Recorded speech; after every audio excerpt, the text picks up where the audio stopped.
খাতা পেন নিয়েও বসে পড়েছে মেনু কার্ড বানাতে। আসলে 30শে অক্টোবর ছিল আমার ননদ অনুষ্কার জন্মদিন, সেই জন্য ভুলে যাবে বলে আগে মেনু কার্ড বানিয়েছে।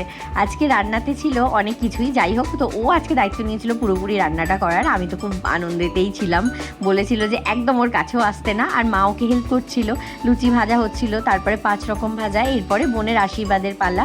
তো প্রথমে মা, তারপরে পিসিমণি, আর তারপরে আমি, তার সবার শেষে ছিল ওর দাদা। আশীর্বাদ পর্ব চলছিল।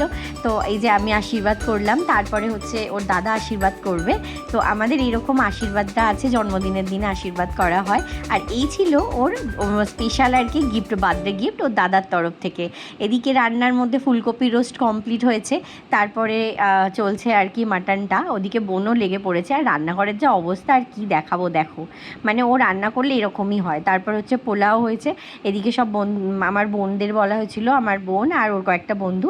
এরপরে মেন কাজ যেটা হচ্ছে বোনকে খেতে দেওয়ার। তো ভালো করে সুন্দর করে সাজিয়ে থালায় বোনকে পরিবেশন করছিলাম আর কি। তো এখানে ছিল পোলাও, ভাত, 5 রকম ভাজা, মিক্স ভেজ, ডাল, আর এখানে ছিল ফুলকপির রোস্ট আর মাটন।